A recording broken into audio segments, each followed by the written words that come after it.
नमस्कार, स्वागत है आपका। मैं हूं आपके साथ सुमित शर्मा। भोपाल से बड़ी खबर है। प्रमोशन की आस में बैठे कर्मचारियों के लिए एक अच्छी खबर है। 6 साल बाद प्रमोशन पर लगी रोक हटेगी। नए नियम तैयार हुए हैं। विधि विभाग ने तैयार किए हैं नए नियम। पदोन्नति अधिनियम 2022 मेरिट कम सीनियरिटी होगा तरक्की का पैमाना। प्रमोशन में आरक्षण के बाद अनारक्षित पद भरे जाएंगे। 2016 से अब तक 70,000 कर्मचारी बिना प्रमोशन के ही रिटायर्ड हो चुके हैं।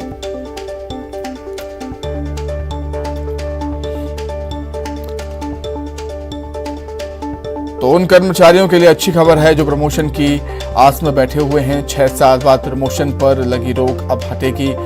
नए नियम तैयार हुए हैं। अब विधि विभाग ने नए नियम तैयार किए हैं। पदोन्नति अधिनियम 2022 मेरिट कम सीनियरिटी तरक्की का पैमाना होगा। अधिक जानकारी के लिए सीधे राजधानी भोपाल का रुख कर लेते हैं। शैलेंद्र जुड़ गए हैं हमारे साथ। शैलेंद्र, एक अच्छी खबर है उन कर्मचारियों के लिए जो प्रमोशन की आस में, प्रमोशन के इंतजार में बैठे थे। नए नियम तैयार हुए हैं, क्या कहते हैं नए नियम? देखिए, बिल्कुल सुमित, 2016 से ये प्रमोशन पर पूरी तरीके से रोक लगी हुई, क्योंकि ये मामला अभी कोर्ट में विचाराधीन है। हालांकि इस मामले में 17 अगस्त को सुनवाई होनी है, लेकिन ठीक उसके पहले मध्य प्रदेश सरकार जो है लगभग 3.5 लाख कर्मचारियों को राहत देने जा रही है। यानी जो प्रमोशन पर जो रोक लगी थी वो हटाने जा रही है। उसके लिए पदोन्नति अधिनियम 2022 का ड्राफ्ट पूरी तरीके से तैयार कर लिया गया है। जल्द ही ये ड्राफ्ट पूरा जो है विधि विभाग के द्वारा तैयार किया गया है। इसमें तमाम जो नियम हैं वो तय कर लिए गए हैं कि आखिर किस तरीके से जो है कर्मचारियों का प्रमोशन किया जाएगा। जिस तरीके से मेरिट और सीनियरिटी के हिसाब से बाकायदा सूची तैयार करने के निर्देश भी सामान्य प्रशासन विभाग को दे दिए गए हैं।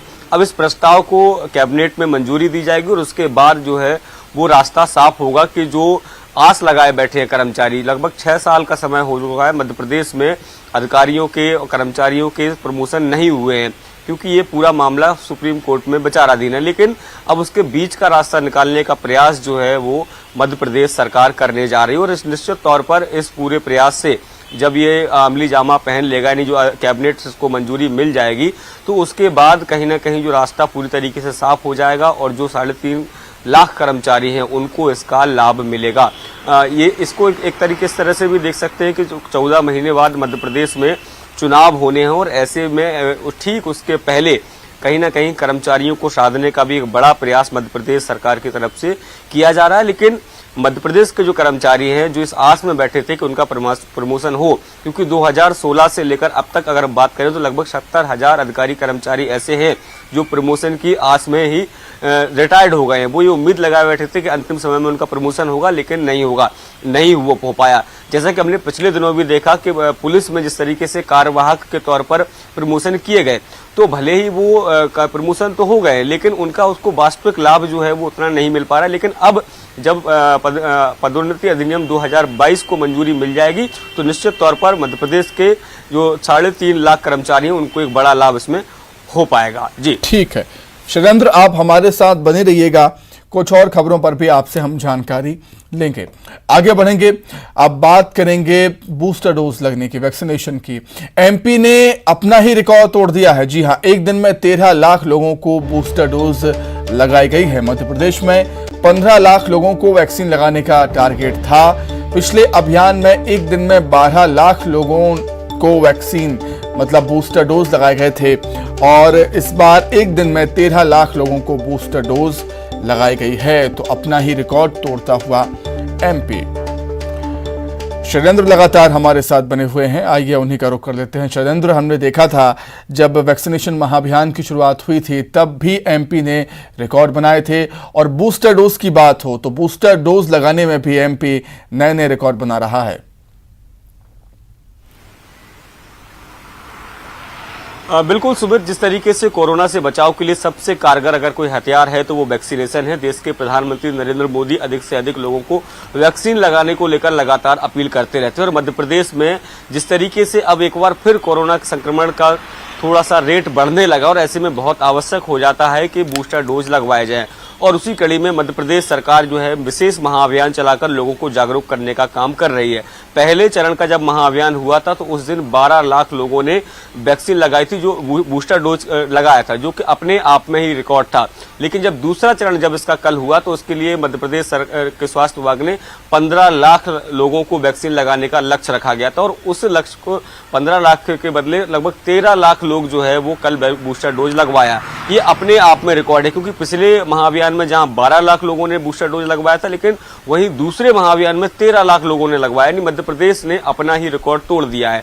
हालांकि अगस्त के महीने में 1 दिन और अगले सितंबर के 2 दिन महाअभियान चलाया जाएगा, और ये मध्य प्रदेश के लगभग 4.5 करोड़ लोग ऐसे हैं जिनको अभी तक बूस्टर डोज नहीं लगाया है। तो ऐसे लोगों को चिन्हित किया गया है और बाकायदा उनसे ये अपील सरकार अलग अलग प्लेटफॉर्म पर कर रही है कि वो अधिक से अधिक लोग जो है वो बूस्टर डोज लगवाएं, ताकि जो कोरोना संक्रमण की दर बढ़ रही है इससे पूरी तरीके से बचा जाए। हालांकि मध्य प्रदेश के लिहाज से अगर बात करूं कोरोना संक्रमण को लेकर, तो अच्छी बात यह है कि लोग संक्रमित तो हो रहे हैं, लेकिन वो हॉस्पिटलाइज उन्हें नहीं होना पड़ रहा है। मामूली सिम्टम्स आ रहे हैं और घर पर ही आइसोलेट हो रहे हैं, क्वारंटाइन हो रहे हैं, और उसके बाद वो ठीक होकर जा रहे हैं, और ठीक होने वालों की संख्या कहीं अधिक है। लेकिन फिर भी एहतियात के तौर पर बूस्टर डोज लगवाना बहुत आवश्यक है, और उसी कड़ी में लोगों का उत्साह भी देखने को मिल रहा है। जी ठीक है शैलेंद्र, बहुत शुक्रिया आपका तमाम जानकारी के लिए, हमारे साथ जुड़ने के लिए आपका बहुत धन्यवाद। आगे बढ़ते हैं, बात करेंगे जबलपुर की, जहां पर माफियाओं के खिलाफ एक बार फिर से अभियान शुरू हुआ है। हिस्ट्री शीटर अब्दुल रज्जाक के ठिकानों पर प्रशासन ने दबिश दी है। हिस्ट्री शीटर अब्दुल रज्जाक के नया मोहल्ला स्थित आवास को तोड़ा जा रहा है। अतिक्रमण पुलिस और प्रशासनिक अधिकारी मौके पर मौजूद हैं। तो तस्वीरें हम आपको दिखा रहे हैं, जबलपुर की ये तस्वीरें हैं। माफियाओं के खिलाफ अभियान एक बार फिर से शुरू हो चुका है। हिस्ट्री शीटर अब्दुल रज्जाक के ठिकानों पर प्रशासन ने दबिश दी, और अब्दुल रज्जाक के नया मोहल्ला स्थित आवास को किस तरीके से तोड़ा जा रहा है बुलडोजर के जरिए, आप देख सकते हैं तस्वीरों में। पुलिस प्रशासनिक अधिकारी मौके पर मौजूद। चलिए अधिक जानकारी के लिए सीधे जबलपुर का रुख कर देते हैं। प्रतीक हमारे साथ जुड़ गए हैं लाइव। प्रतीक, माफियाओं के खिलाफ एक बार फिर मामा का बुलडोजर एक्शन में। देखिए बिल्कुल एक बार फिर माफियाओं के विरुद्ध मामा का बुलडोजर एक्शन में आया। इस वक्त हम नया मोहल्ला में मौजूद है, जहां हिस्ट्री शीटर अब्दुल रज्जाक के ठिकानों पर कार्रवाई की जा रही है। देख सकते हैं यहाँ पे लाव लश्कर के साथ सुबह से ही पुलिस प्रशासन का अमला जो है वो मौके पर पहुंचा था, और जो कार्रवाई है वो लगातार जारी है। सामने की बिल्डिंग जो है वो ध्वस्त की जा चुकी है, और अंदर का एक जो हिस्सा है, बड़ा हिस्सा है, उसे भी तोड़ने के जो यहाँ पे प्रयास शुरू हो चुके हैं। कंजरवेंसी के करीब 800 स्क्वायर फीट दोनों हिस्से में भी माफिया द्वारा कब्जा किया गया था, और फिलहाल यहाँ जो है कार्रवाई की जा रही है। तमाम पुलिस प्रशासन के अधिकारी मौजूद है। देख सकते हैं लंबा जो पूरा दायरा है अतिक्रमण का है, और जिस पर कार्रवाई करने की कोशिश यहां पर की जा रही है। पुलिस के अधिकारी जो थे वो सुबह से ही मौके पर आ चुके हैं, और जिस प्रकार से जो पूरा परिसर, एक लंबा परिसर है, उस पर अवैध कब्जा करके रखा गया था। मशीन तक अंदर नहीं जा पा रही। आप सोच सकते हैं कि किस तरीके से जो कार्रवाई है, मुश्किल हो रही है कार्रवाई को अंजाम देने में। बहरहाल जो भी वो पहले भी कार्रवाई अब्दुल रज्जाक पर हो ही चुकी है, एनएसए में ही कार्रवाई उनकी ओर हो चुकी है। सीएसपी अखिलेश गौर सर हमारे साथ मौजूद है। सर, किस प्रकार की कार्रवाई है, कितना हिस्सा है जो अतिक्रमण की जद पे आ रहा है? ये आज हमारे पुलिस अधीक्षक महोदय के नेतृत्व में यहाँ पे कानून व्यवस्था लगाई गई है, और ये कुख्यात जो हमारे हिस्ट्री शीटर है अब्दुल रज्जाक, उसके विरुद्ध ये कार्रवाई, उसके अवैध अतिक्रमणों पे कार्रवाई नगर निगम की टीम और जिला प्रशासन की टीम के द्वारा की जा रही है। एहतियातन के तौर पे पुलिस अधीक्षक महोदय के आदेशानुसार यहाँ पे सुरक्षा व्यवस्था लगाई गई है, और अभी जो अतिक्रमण है वो इस रेप्टे में जो भी नगर निगम के द्वारा चिन्हित किया गया उसको तोड़ा जा रहा है। इसका एग्जैक्ट डिटेल वही बता पा सकते हैं। इसके पहले भी कई मामले दर्ज हो चुके हैं, पहले भी कार्रवाई, एक लंबा हिस्सा है क्या इनका अतिक्रमण का, और लगभग कितना एरिया आप अभी देख पा रहे हैं जो अतिक्रमण की जद पे है? ये स्पेसिफिक डिटेल पूरे डाटा वाइज वही बता पाएंगे। अभी जो प्राइमरी फेसी जो देख रहे हैं, इसमें जो इनका जो घर बना हुआ है उसमें इन्होंने जो कंपाउंडिंग कराई थी वो उसको अवैध घोषित किया है। कुछ स्थान पर इनका स्टे है, बाकी जो निर्विवादित जगह है उसको प्रशासन द्वारा तोड़ा जा रहा है, हटाया जा रहा है। सुमित, तो आपको एक बार फिर से तस्वीरें दिखाना चाहूंगा। बड़ी बड़ी मशीनें यहाँ पर लगी हुई हैं, जेसीबी जो है वो आई हुई है। एक बड़ा दायरा जो अतिक्रमण के दायरे में उसे तोड़ा जा रहा है। कंपाउंडिंग जो थी वो अवैध थी, और उसे अवैध घोषित करते हुए निगम प्रशासन के साथ साथ जिला प्रशासन और पुलिस का जो महकमा है वो यहाँ कार्रवाई कर रहा है। बड़ा नाम है शहर का अब्दुल रज्जाक, पहले एनएसए की कार्रवाई में भी वो फंस चुके हैं, उनकी कार्रवाई हो भी चुकी है, जेल में फिलहाल बंद है, लेकिन उनके ठिकानों पर ये शायद संभवतः 5वीं कार्रवाई जो है वो अब्दुल रज्जाक पर हम कह सकते हैं। अब तक कई कार्रवाइयां उनके ऊपर पहले भी हो चुकी है और आज भी नया मोहल्ला स्थित जो उनके बड़े भाई हैं उनके ठिकाने, उनके जो घर से लगा हुआ अतिरिक्त एरिया था वो, और जो कंपाउंडिंग का एरिया था जिसको कंजर्वेंसी में लगभग 800 से 1800 स्क्वायर फीट के आसपास का जो एरिया है वो फिलहाल जमींदोज किया जा रहा है। सुमित। ठीक है प्रतीक, तस्वीरें तो आप हमें दिखाते ही रहिए, तस्वीरें आप हमें दिखा ही रहे हैं, लेकिन जानना चाहूंगा अब्दुल रज्जाक के बारे में, किन किन अपराधों में ये संलिप्त था और कौन कौन इसके करीबी हैं। जैसा कि आप बता रहे हैं कि बड़े भाई और छोटे भाई के खिलाफ, दोनों के खिलाफ कार्रवाई हुई है, तो अब्दुल रज्जाक के बारे में जरा बताएं आप हमें। देखिए, अब्दुल रज्जाक और उनके बेटे सरताज ये अमूमन चर्चित चेहरे रहे हैं। सुमित, इसके पहले भी दर्जनों मामले इनके ऊपर पहले भी दर्ज हो चुके हैं, चाहे वो हत्या का हो, बलवा का हो, अवैध हथियार का हो, मारपीट का हो, और एक लंबी हिस्ट्री जो है, चूंकि इन्हें इसलिए हिस्ट्री शीटर भी कहा जाता है। और उन्हीं में से जो उनके रिश्तेदार हैं, बड़े भाई हैं, उनके फिलहाल ठिकानों पर जो कार्रवाई है वो चल रही है। इसके पहले 4 दफा कार्रवाई हो भी चुकी है। बीते 3 सालों की बात करें, चाहे शासकीय भूमि में कब्जे की बात हो, नाले के ऊपर अतिक्रमण, गार्डन बनाने की बात हो, या कंजर्वेंसी की रोड पर अतिरिक्त रूप से तकरीबन 80 फीट लंबा 10-10 मीटर का जो दायरा है वो अवैध अतिक्रमण की जद में है, जिसपे आज कार्रवाई हो रही है। फिलहाल एक बिल्डिंग को ध्वस्त पूर्ण रूप से किया जा चुका है। अंदर जो है एक आलिशान बंगला भी है, जो संभवतः यहाँ बाहर से समझ में नहीं आ रहा है। अंदर एक बड़ा बंगला भी है जो उनका बना हुआ है। वहां भी गार्डन का एक अतिरिक्त हिस्सा जो है वो अवैध रूप से निर्मित किया गया था। वहां भी कार्रवाई सुबह सुबह हो चुकी है, उस हिस्से को पहले तोड़ दिया जा चुका है। लेकिन अब ये जो कंजर्वेंसी की सड़क है, जिसे लगभग 8 फीट तक खुला होना था, वहां ये बड़ी बड़ी इमारतें तन गई और इस पर जो कार्रवाई है वो यहाँ पर की जा रही है। लगभग मैं कह सकता हूँ कि लाखों रुपए या करोड़ रुपए की जो सरकारी जमीन है वो अब तक इनके कब्जे से मुक्त कराई जा चुकी है। और आज एक और कार्रवाई को अंजाम जो है वो पुलिस प्रशासन का महकमा, प्रशासनिक अधिकारी और नगर निगम द्वारा संयुक्त रूप से यहाँ पर किया जा रहा है। सुमित। बिल्कुल प्रतीक, जिस तरीके से हम देख रहे हैं सीएम शिवराज का ये नया अवतार, कह सकते हैं कि नया पैटर्न, कहीं ना कहीं बदमाशों में, अपराधियों में खौफ तो है, क्योंकि आपको सजा तो होगी ही कानूनी तौर पर, और अगर आपका अवैध निर्माण निकला तो अवैध मकान को भी जमींदोज किया जाएगा, अवैध निर्माण को भी जमींदोज किया जाएगा।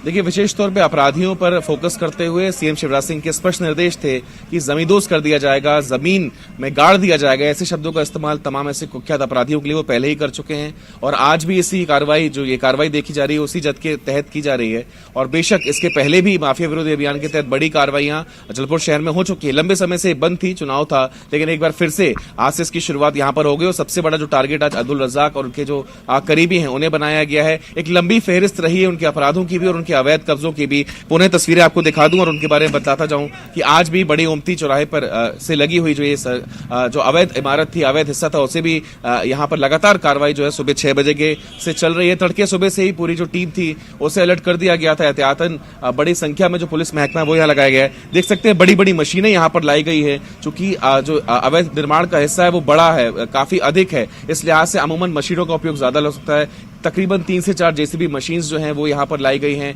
हिताची की बड़ी मशीन्स जो है वो भी यहाँ पर लगाई, चूंकि ऊंचाई पर भी कुछ अतिरिक्त हिस्सा है जिसे तोड़ा जाना है। तो लगभग जो कार्रवाई है वो संभवतः अभी और अधिक चल सकती है, आगे भी चल सकती है। और पूरा जो महकमा है वो बेहद अलर्ट मोड पे है। सुरक्षा के लिहाज से विशेष इंतजाम यहाँ पर किए गए हैं। पुलिस का भी अतिरिक्त बल यहाँ पर बुला लिया गया है। बिजली महकमा में यहाँ मौजूद है, आसपास की पूरी बिजली को जो है वो काट दिया गया है। चूंकि सुबह से ही पुलिसकर्मी यहाँ पर मौजूद है, इस लिहाज से आप समझ सकते हैं कि एहतियातन पुलिस किसी भी प्रकार की कोताही नहीं बरतना चाह रही है अगर कोई अप्रिय स्थिति बने। फिलहाल कार्रवाई जो है वो निर्बाध रूप से जारी है और अंदर जो है अतिरिक्त हिस्सा जो है उसे तोड़ने का काम भी फिलहाल चल रहा है। सुमित। ठीक है प्रतीक, बहुत धन्यवाद आपका तमाम जानकारी के लिए, तस्वीरें हम तक पहुंचाने के लिए। प्रतीक, आपका बहुत शुक्रिया। आगे बढ़ते हैं दिल्ली से बड़ी खबर, जहां पर देश में बढ़ते मंकी पॉक्स संक्रमण को लेकर केंद्र सरकार की आज हाई लेवल मीटिंग होनी है। केंद्र सरकार की स्वास्थ्य विशेषज्ञों के साथ मंकी पॉक्स को लेकर हाई लेवल मीटिंग होनी है। Director of emergency medical relief बैठक की अध्यक्षता करेंगे।